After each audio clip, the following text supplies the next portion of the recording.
So I'm back reviewing another ACER monitor, and on paper, if you look at it, like the ACER monitors or this one in general, the good thing that they do is that they always make them affordable, right? On a good budget. And on top of that, they try to do a lot of things where in that budget, they try to make it as presentable as possible. When in reality, even though it's not like a sports car, it's more like a trailer. But is that really like a bad thing? So this monitor is designed first and foremost to be like a straight up gaming monitor, but I was using it more so like a desktop, and to be honest, like it wasn't surprising because like it did get the job done, but like really like it's not what I was expecting. In this sense, it has a 100 hertz refresh rate, which is good, right? So if you are going to find yourself needing something like that for whatever fast-paced situations or gaming that you might be doing, it's gonna be good for you. But at the same time, it also has a 1 millisecond response rate, and this is all stuff that's just designed for the sports car type of thing. So like on that side of things, like if you're going to be gaming and say you're using a gaming computer, I say that's what it's intended for. If you're gonna be on console, yeah, I don't see it making that big of a difference because gaming on PC is a whole different world. Like there's a whole lot of processing power and all that good stuff.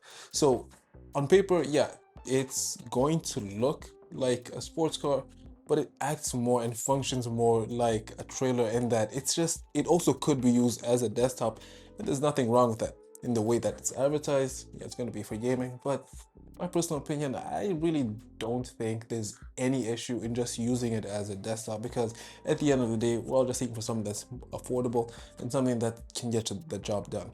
So it is an IPS monitor. The look of it, like the graphics, like they're okay in my book, and by okay I give it like maybe like a 5 out of 10. It's nothing that's going to be like blowing you out of the water, or something that's going to make you think twice about switching up and getting a different monitor. This is one of those monitors where it's like, okay, it's basic enough to get the job done and decent enough where it's like you're satisfied with what you get. It's not going to be something that is going to make you reconsider your options. It's a full HD monitor, 1080p, and at this point in the market, like that has to be the norm, or at least a standard. Like anything below that, I definitely would say don't get or don't buy, because it's just a cheap ripoff, and there's no need to go for anything on lower than that. But looking at more of the upsides of this monitor, or at least upsides that I liked about using this monitor, so it can also be mounted. It looks better if you just buy a stand that you can put at the bottom of the monitor just so you can elevate it.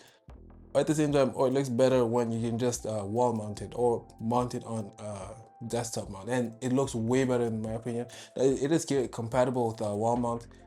In my opinion, I always recommend that you use a wall mount. It just looks better. It clears up space on your desk. In this way, like there's less clutter. Again, this is all my personal preference and stuff that I like to do when I'm using my monitor.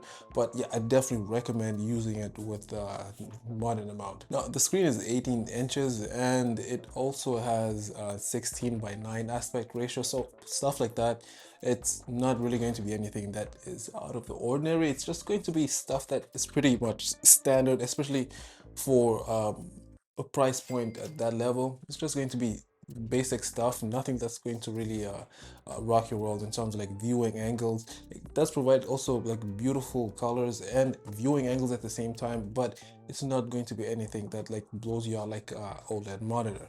It has really good thin bezels, and the monitor controls is at the back, which for this one it's like a give and take. There's either the option to have them at the bottom or at the back. Now if you want to have them at the front, that means less screen real estate, so you have to choose between the two.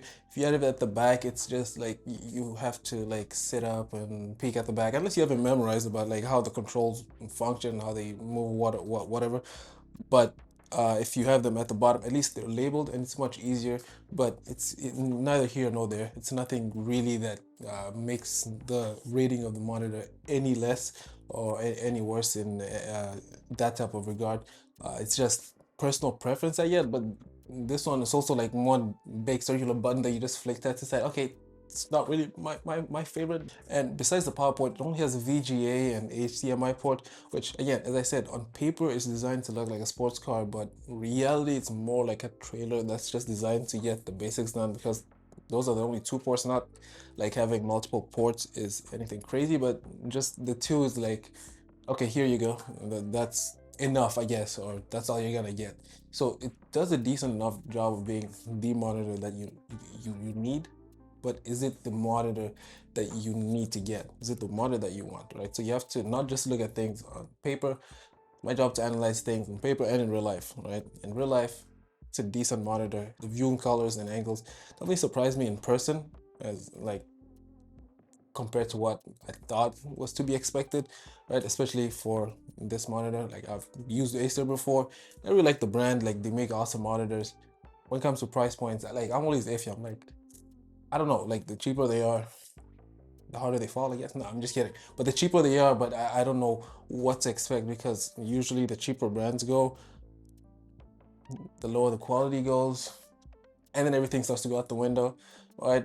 But my personal opinion, my rating, I gave it like an 8 out of 10. Decent enough monitor. It's good enough that you can just use it to get all your stuff done. Like everything just needs to get on track, get all that done.